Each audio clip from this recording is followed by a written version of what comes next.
ጤና ይስጥልኝ ተመልካቾቻችን፣ ይህ ብሩህ ተስፋ የተሰኘው ፕሮግራማችን ነው።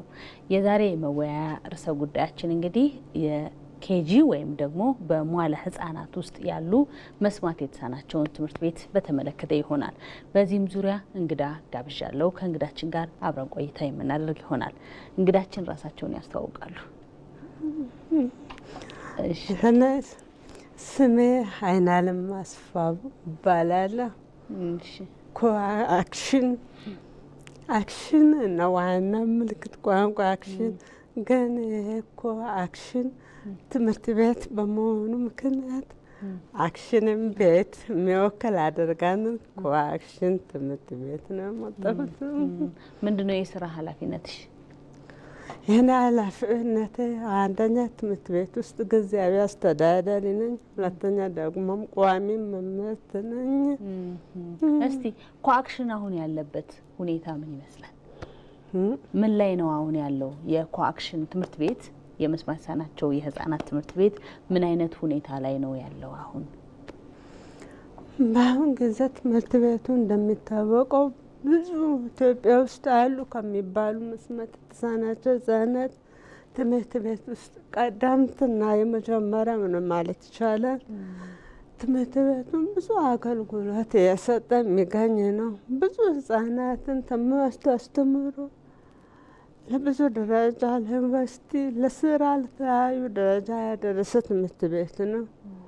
ሆኖም ግን ትምህርት ቤቱ ይህንን ያህል የተጠበቀውን ያህል ብዙ አገልግሎቱ ጋር አብሮ ብዙ አገልግሎት ጥቅም ያገኘ ትምህርት ቤት አይደለም። ምክንያቱም አንደኛ ትምህርት ቤቱ የሚተዳደረው መስማት የተሳናቸው ብሔራዊ ማህበር ስር ነው ያለው። እንደሚታወቀው ብሔራዊ ማህበሩ ደግሞ ራሱን በራሱ የሚያስተዳድር ማህበር ነው። የተለያየ የሚያገኘው የገቢ ምንጭ የለውም። በራሳቸው መስማት የተሳናቸው አባላት ከነሱ በአመትም በወርም በሚሰበሰብ ገንዘብ ነው የሚተዳደር። ይህንንም አልፎ ደግሞ ብሔራዊ ማህበሩ ይህንን ትምህርት ቤት በመመስረት መስማት የተሳናቸው ወገኖቻችን እንዳይጎዱ ከሚሰሙት በታች እንዳይሆኑ በራሱ በተቻለው አቅም ትምህርት ቤት ከፍቶ ህፃናቱን በተለያዩ ችግር ያሉትንም ጥሩ ቤተሰብ ገቢ ያላቸው በመሰብሰብ በአንድ ጆሮ ብቻ በመመልከት በማስተማር ላይ ይገኛል። ሆኖም እስካሁን ድረስ ትምህርት ቤቱ ከፍተኛ ችግር አለበት የሚታወቅ ነው። ለምን ቢባል ትምህርት ቤቱ በ1973 ነው የተመሰረተው ትምህርት ቤቱ በ1973 ከዛ ጀምሮ እስካሁን ድረስ ማስተማር ላይ ይገኛል። በመጀመሪያ በ1973 እስከ 91 ድረስ በብሔራዊ ማህበሩ አዳራሽ ውስጥ ትምህርት ይሰጥ ነበር። በኋላ ግን በ1990 ጀምሮ ዩኔስኮ የሚባል ድርጅት በዛ ድርጅት በተገኘ ድጋፍ የገንዘብ በጀት እና ድጋፍ ቀጭኔ አካባቢ ተገዝቶ ትምህርት ቤቱን አሁን ከብሔራዊ ማህበሩ ተዛብሮ እዛ በማስተማር ላይ ይገኛል። ሆኖም ግን ይሄ ቤቱ የመኖሪያ ቤት ነበረ። ለትምህርት ቤት ተብሎ ታቅዶ አይደለም የተሰራው። ብዙ ጉድለቶች አሉ። ይህንንም ለማሟላት ደግሞ ብሔራዊ ማህበሩ ብቻውን አቅም የለውም፣ የሚያገኘውም ነገር የለም። በተጨማሪም ደግሞ ትምህርቱን የሚሰጠው በነፃ ነው። በተለያዩ ስፍራ የሚመጡትን ህጻናት ሰብስቦ የሚያስተምረው በነፃ ነው ትምህርት የሚሰጠው። እዚህ ውስጥ በነፃ ሲሰጥ ለትምህርት ቤት አስፈላጊ ነገሮች ማለት መምህራን ደሞዝ አለ፣ የሰራተኛ ደሞዝ አለ፣ ውሃ፣ የጽዳት ስራ ያለ መብራት ክፍያ፣ ብዙ ወጪዎች አሉ። እነኝን ሁሉ ወጪ የሚሸፍነው ብሔራዊ ማህበሩ ብቻውን ነው። ይህም ደግሞ ከፍተኛ ተግዳሮት ነው ያለው። ስለዚህ ትምህርት ቤቱ ከሚሰጠው የትምህርት አኳያ ያለው ተደራሽነቱ ማለት በሌላ ወገን የሚያገኘው ድጋፍ ምንም አይደለም ማለት ይችላል። አሁን ትምህርት ቤቱ ያለበት ሁኔታ በብሔራዊ ማህበሩ ስር ነው ወይስ ደግሞ ራሱን ችሎ ነው በራሱ ነው የሚተዳደረው? በብሔራዊ ማህበሩ ስር ነው ያለው። ምክንያቱም በራሱ ምንም ገቢ የለውም። አይ ቀደም ሲል ዩኔስኮ ስላልሽኝ እሱ የሚረዳው ከሆነ ብዬ ነው። ዩኔስኮ ቤቱን ብቻ ገዛ፣ ቤቱን ብቻ ገዝቶ አስረከበ። ከዚህ ወጪ ሌላ ምንም ድጋፍ አይሰጡም። አሁን በ1973 ዓመተ ምህረት ነው ተመሰረተ ያልሽ። በጣም ረጅም ጊዜ ነው። አንድ ተማሪ በኬጂ ተምሮ ጨርሶ ከዛ ወጥቶ በስራ ሁኔታ ውስጥ አልፎ ብዙ ኃላፊነት ላይ ያለበት ደረጃ የሚያደርስ እድሜ ነው ያለውና ምን ያህል ተማሪዎች ናቸው አሁን ያሉት? አሁን ከዛ በ2016 እስከ 18 ድረስ የተማሩ ተማሪዎች አሉ። ምክንያቱም ይሄ ደግሞ አካባቢ ውስንነት ነው ችግር የፈጠረው። ብዙዎች ተማሪዎች የሚመጡት ሱሉልታ፣ ቡራራ፣ በተለያየ አስኮ፣ ቡራዩ በተለያየ አቅጣጫ ከሩቀት ስፍራ ነው የሚመጡት። ለምን እንደዚህ ሆነ ቢባል እነኚህ ህጻናት ባሉበት አካባቢ መስማት የተሳናቸው የሚሆን ትምህርት ቤት የለም። አሁን የሚሰሙት ተማሪዎች ባሉበት አካባቢ ማንኛውም ስፍራ ገብተው ይማሩ ይችላሉ።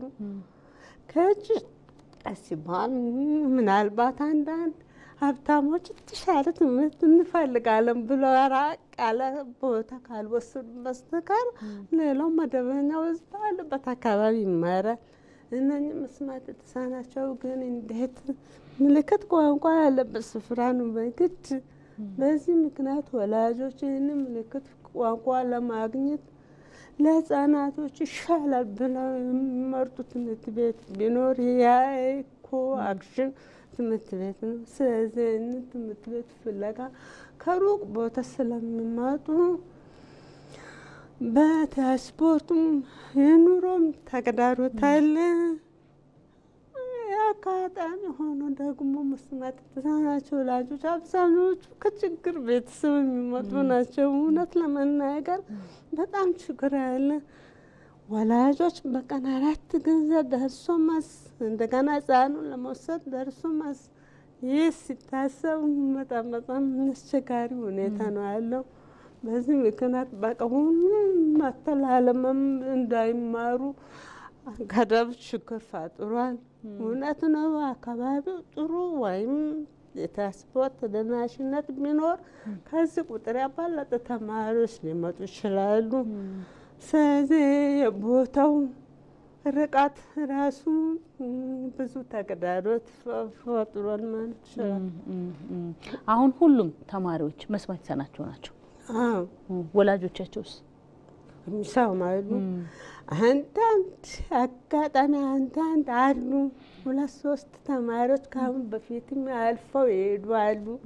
አሁንም ያሉ አሉ። ወላጆች መስማት የተሳናቸው ልጆቻቸው መስማት የተሳናቸው አሉ። አሁን የእናንተ ትምህርት ቤት ብቻ ነው ያለው ማለት ነው? ለመስማት የተሳናቸው ህጻናት የሚሆን ሌላ ትምህርት ቤት የለም? ኬጂ አሁን በኬጂ ደረጃ ማለት ነው? የተለያየ ትምህርት ቤት በቅርብ ጊዜ ተጀምሯል ይመስለኛል።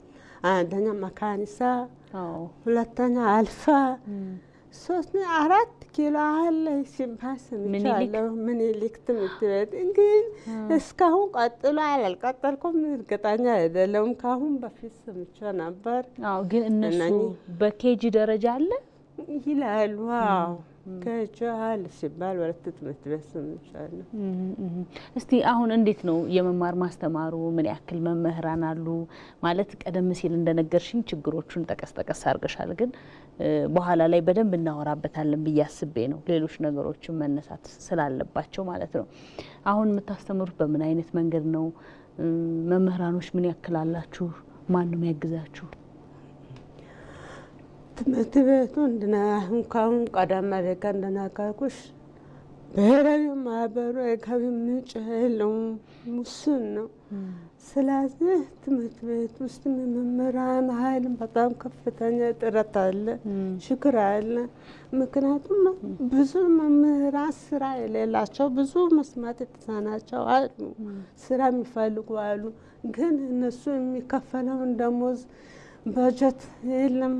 በዚህ እጥረት በዚህ ችግር ምክንያት ትምህርት ቤቱ ውስጥ ያሉ ሰራተኞች በጣም ጥቂት ናቸው።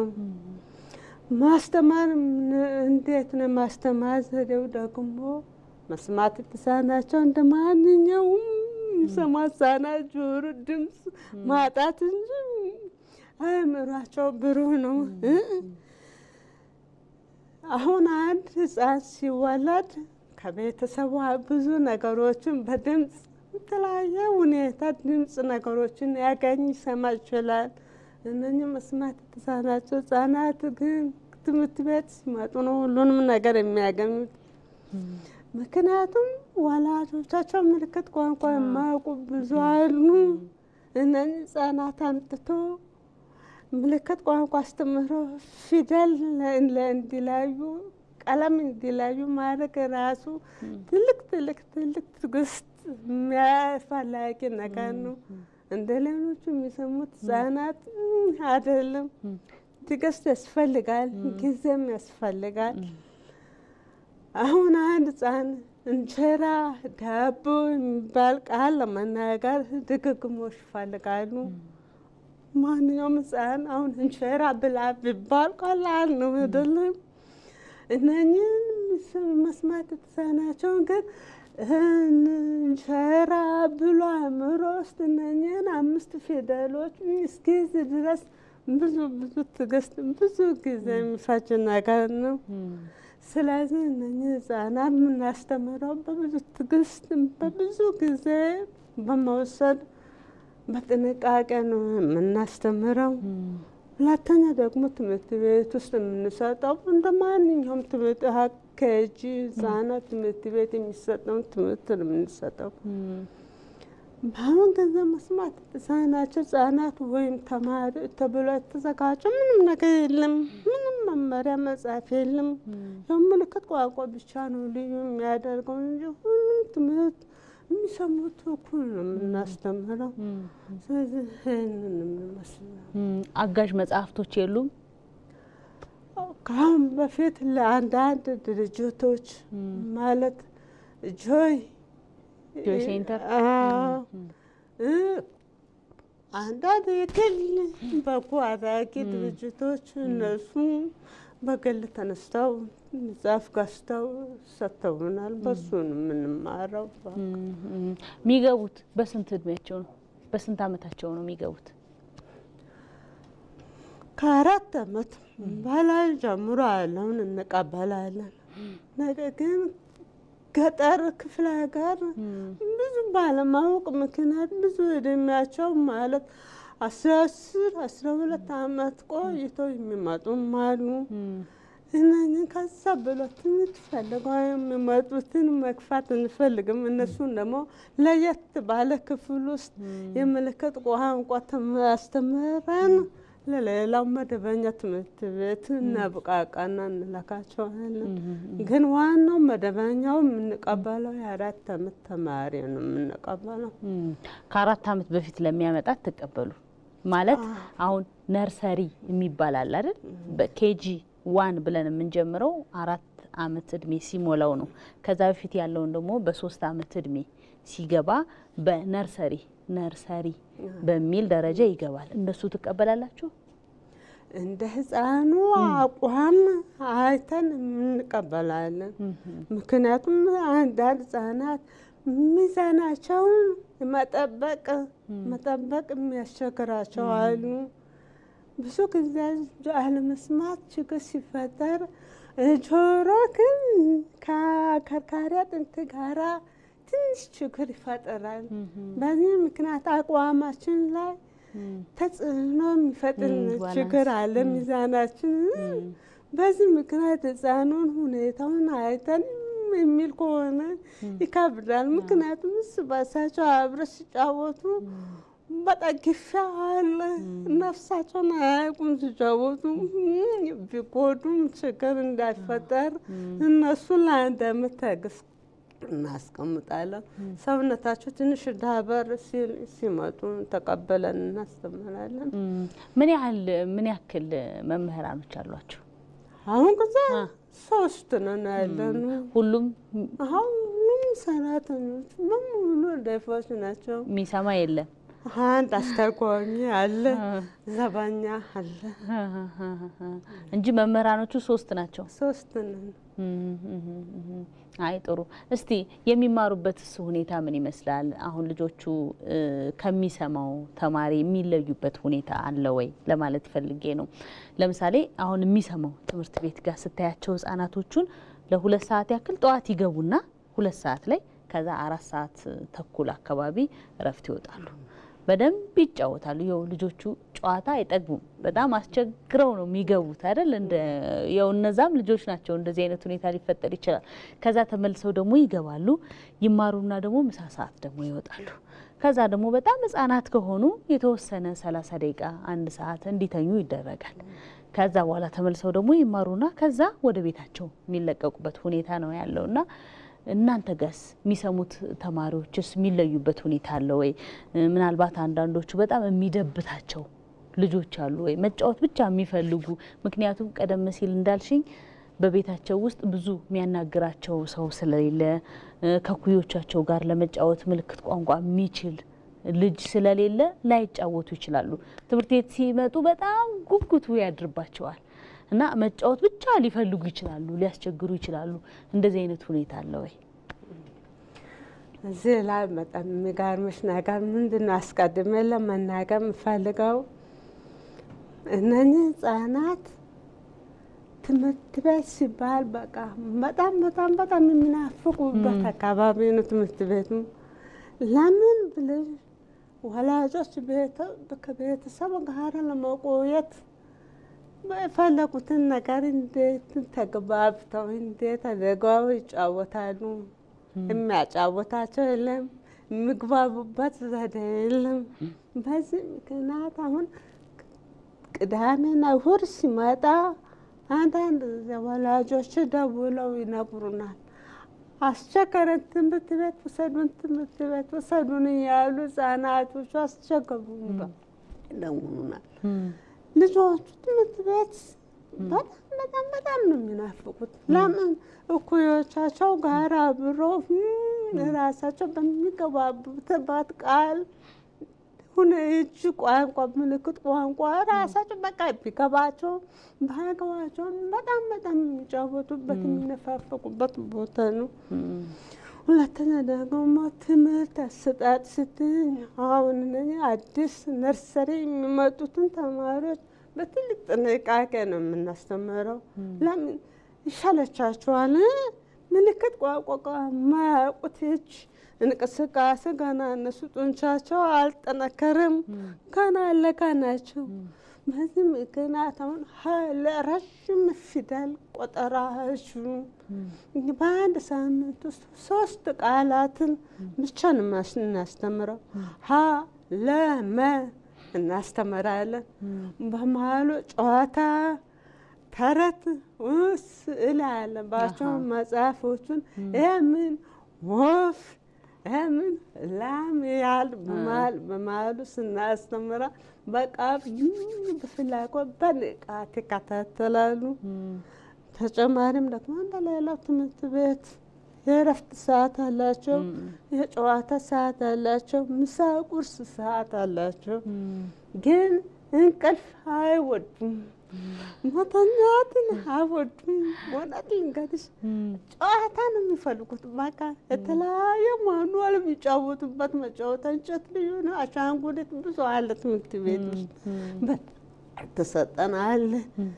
ቃቃይን ሳይሆን በቃ አብሮ ከመጫወት በስተቀር እኛ አስከትደን እንኳንም ደንቡን ይቁን ጠብቀን ተኙ አረፍ በሉ ስንል በፍጹም በቃ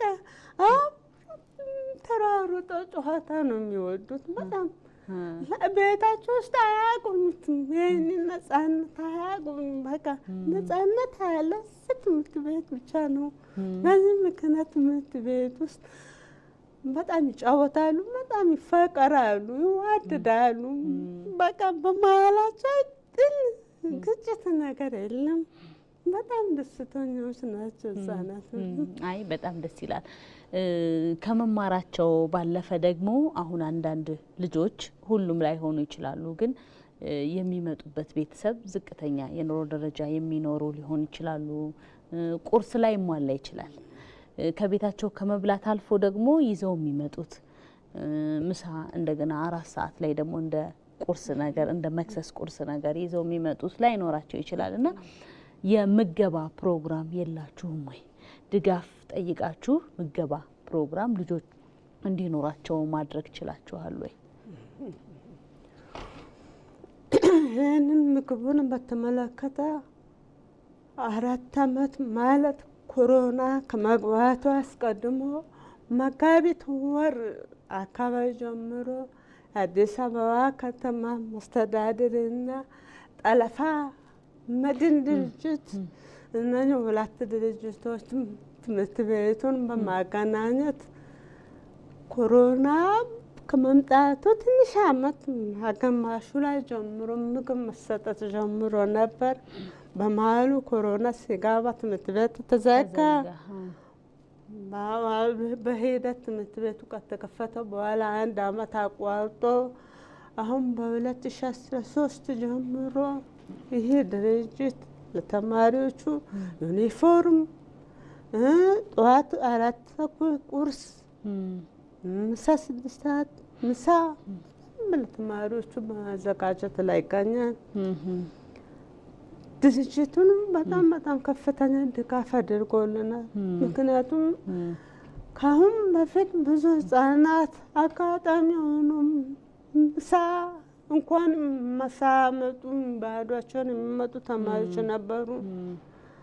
ይሄ ተጽዕኖ ለምን አንድ ትራንስፖርት ወጪ አለ፣ ሁለተኛ ምሳ፣ ሁለቱን ነገር ለማሟላት በጣም የሚከብዳቸው ወላጆች አሉ። በዚህ ምክንያት ትምህርታቸውን ያቋረጡ የሚቀሩም ተማሪዎች ነበሩ።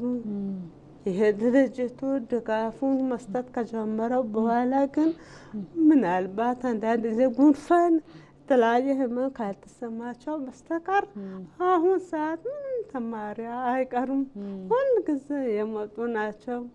ሁለተኛ ምግቡ ደግሞ ሰው ትምህርት ቤት ውስጥ ነው የሚበስለው። ሰራተኛ ተቃጥሮ እዛ አዲስ በቀን ትኩስ ምግብ ነው የሚቀርብላቸው። ይህም በጤናቸው ላይም በአቋማቸው ላይም ከፍተኛ እገዛና ድጋፍ እየሰጠን ነው የሚገኘው። በዚህ በኩል ይህንን ድጋፍ ላደረገልን ጠለፋ መድን ድርጅቱን ከፍ ያለ ምስጋናችን በትምህርት ቤቱም በህፃናቱም በብሔራዊ ማህበሩም ስም ምስጋናችን ማቅረብ እንፈልጋለን። መልካም። እስቲ ከምገባ ፕሮግራም ውስጥ ባለፈ ለምሳሌ ህፃናት ናቸው። ህፃናት እስከሆኑ ድረስ መጫወቻ ነገር ይፈልጋሉ። እየተጫወቱ ካልሆነ መማር ላይ ፈልጉ ይችላሉ፣ ስልቹ ይሆናሉ ቶሎ ህፃናቶች ስለሆኑ ማለት ነው። እና የመጫወቻ ቦታዎች ምቹ ናቸው ወይ? ለምሳሌ መንሸራተቻ የሆነ መወጣጫ ነገር የሆነ በቃ የተለየ ነገር እነሱ ሲወድቁኛ ቢሰማንም እነሱ የማይሰማቸው ነገር ጨዋታ የሚመስላቸው መጫወቻዎች አሉና እነሱ ነገሮችስ አሏችሁ ወይ? ከሌላችሁ ደግሞ እንደነሱ አይነት መጫወቻዎችን ለልጆቹ ለማሟላትስ ልክ የምገባ ፕሮግራሙን እንደ አሟላችሁ ሁሉ ልክ ይሄንስ ድጋፍ እንዲያደርጉላችሁ ጥረት ታደርጋላችሁ? ማጫወቻ ስፍራው ግቢው ሰፊ ነው፣ ጥሩ ነው። ግን አንድ ሁለት ሸርተቴና መሰላል ብቻ ናቸው ያሉት። ይህንም ደግሞ የቤቱ ግቢው ወለሉ ድንጋይ ጥቁር አስፋልት ነው። ይህም ህጻናቶቹ በሚወድቁበት ጊዜ ከፍተኛ ጉዳት ነው የሚያደርስባቸው። ህጻናት ናቸው። አሁን ወደቁ፣ ህመም ላይ ይሰማቸው ይችላል። ነገር ግን ለዕለት የተለየ ህመም ያመጣባቸዋል። ስለዚህ እዚህ ላይ እኛ መምህራን በመከታተል በመጠበቅ ከፍተኛ ጥንቃቄ ያደረግን ነው። ምክንያቱም ሳር ወይም የሳሰ ስፖንጅ ነገር መነጠፍ ይገባው ነበር ህጻናት እንደመሆናቸው። ግን ይህንን በጀት መሸፈን ትምህርት ቤቱ ማህበሩም አቅም ውስንነት ስላለ ችግሩ ብዙ ነው። ሁለተኛ ደግሞ እንደነገርኩሽ ትምህርት ቤቱ ብዙ ጉድለቶች አሉበት። አሁን ለምሳሌ መብራቱም የቤቱም ጣሪያ በጣም ያረጀ ነው። ቤቱ ድሮ መኖሪያ ቤት ነበር። አሁን እንደዚህ በሚዘንብበት ጊዜ ክፍሎቹ ውሃ እያፈሰሰ ችግር አለ። ኮርኒሱ ሁሉም በጣም ያረጀ ነው። ስለዚህ ይህም ነገር እድሳት ያስፈልገዋል።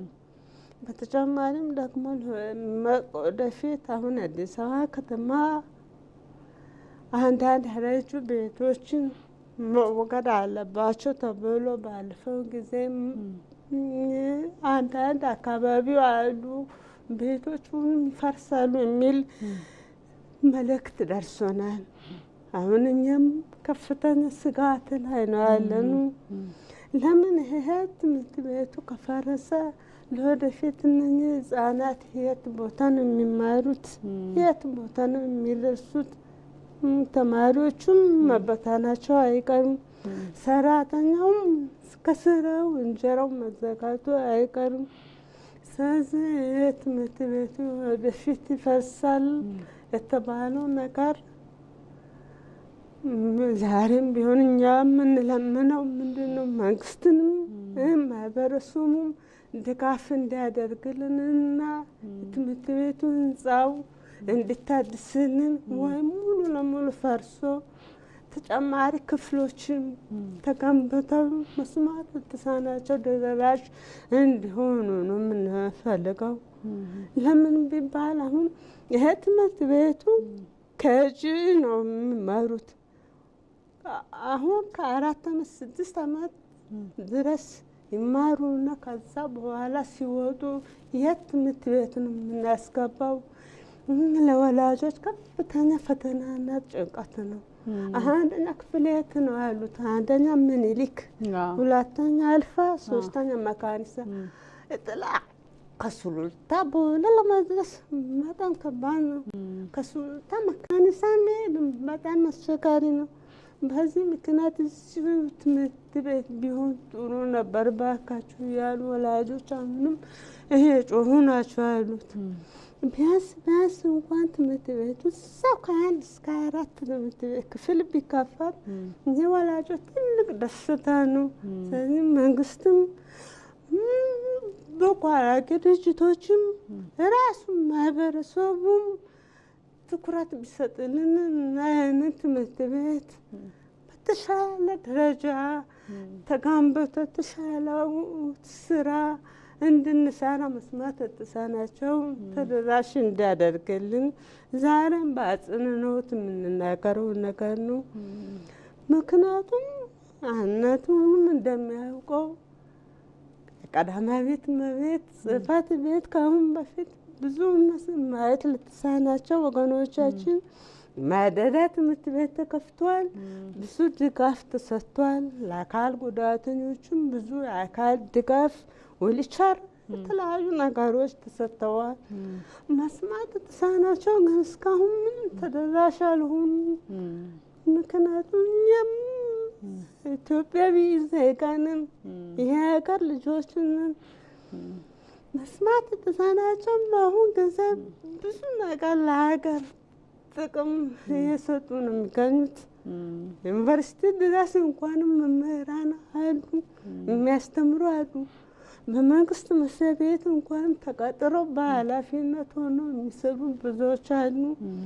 ስለዚህ መስማት የተሳናቸው ጆሮ ባይሰማም አእምሯቸው ብሩህ ነው። ትኩረታቸው ሁሉም አይናቸው ራሱ ስለሆነ የተሻለ ነገር ይሰራሉ። ስለዚህ የተሻለ ነገር እንዲያመጡ የተሻለ ዜጋ እንዲሆኑ አሁን ጀምሮ እነኚህ ህጻናት ላይ በትኩረት ቢሰራ መልካም ነው እላለሁ። በጣም መልካም ነው። በጣም አመሰግናለሁ። እስቲ በመጨረሻ በዋነኝነት ልትረዱ የሚገባው የትኛው ማህበረሰብ ወደ እናንተ ድጋፍ እንዲያደርግላችሁ እንደምትፈልጉ እንደገና ደግሞ አሁን ከቦታው ከገለጻው በተጨማሪ ልጆቹ በቂ መምህራን እንዲኖራቸው ቀጣይነት ያለው የምገባ ፕሮግራም እንዲኖራቸው የማይቋረጥ ፕሮግራም ማለት ነው እንደሱ አይነት ነገሮች እንዲኖራቸው ድጋፍ እንዲደረግላችሁ በዚሁ አጋጣሚ መልእክትሽን አስተላልፊ። አዎ ድርጅቱም ምግብ ብቻ አይደለም ሌሎች ትምህርት ቤቱ ህንጻዎቹም የሚታደሱበትን የሚታነጽበትን መንገድ ከሌሎች አጎራባች ድርጅቶች ጋር አብሮ ድጋፉን እንዲቀጥልልን እንፈልጋለን። ሁለተኛ ደግሞ የሰራተኛው ገቢ በጣም አነስተኛ ነው። ሰራተኛው እውነቱን መስማት የተሳናቸው ራሳቸውን መስዋዕት ሆነው ነው የሚሰሩት ነገር ለእነዚህ ህጻናት ብለው እንጂ እውነቱን የሚከፈለው ገንዘብ የሚከፈለው ደሞዝ የሚባል ነገር አይደለም። ትራንስፖርት ከትራንስፖርት እንኳንም አያልፍም። ስለዚህ ይህንን ነገር በጥልቅ ተጠንቶበት ድጋፍ እንዲደረግልን እናሳውቃለን። በተጨማሪም ደግሞ ምንድን ነው አንድ ድርጅት ብቻውን አይደለም ይህንንም ችግሩን የምናሳልፈው በአንድ ወገን ብቻ አይደለም። ራሱ ወላጆችም አሁንም ወላጆች ራሳቸው መስራት የሚፈልጉ ብዙ አሉ። ኮሚቴ አቋቁመን እነሱም ኮሚቴውን ብዙ ነገር እንስራ አብረን የሚሉ ብዙ አሉ። ግን የአቅሙ ውስንነት ስላለ ማህበረሰቡን አቀፍ ማህበረሰብ አቀፍ ሁሉም ተደራሽ እንዲያደርጉ ብዙ ጥረት ያደረጉ ናቸው ወላጆች። ስለተለያዩ ትምህርት ቢሮም አዲስ አበባ መስተዳድርም ይህን ነገር ትኩረት እንዲሰጠውና የተሻለ ስራ የተሻለ እድል መስማት የተሳናቸው ህጻናት እንዲያገኙ ዛሬም ጥሪያችንን እናስተላልፋለን። በጣም ነው የምናመሰግነው። በተጨማሪም ደግሞ 2017 የትምህርት ዘመን መስማት የተሳናቸው ህጻናት ትምህርት ቤቱ ዛሬም ክፍት ነው። ስለዚህ ወላጆች ዛሬ ጀምረው አምጥተው ተማሪዎቹን እንዲያስመዘግቡና ትምህርታቸውን ትምህርት ቤት እንዲገቡ ትምህርት እንዲከታተሉ እንድታደርጉ በክብር እንጋብዛቸዋለን። በጣም አመሰግናለሁ። ወይዘሮ አይናለም አስፋው የኮአክሽን መስማት የተሳናቸው ትምህርት ቤት ጊዜያዊ ዳይሬክተርና መምህር፣ በጣም አመሰግናለሁ። ፕሮግራማችን የተከታተላችሁትን ይመስል ነበር። ሳምንት በሌላ ርዕሰ ጉዳይ በሌላ እንግዳ እስከምንገናኝ መልካም ሳምንት።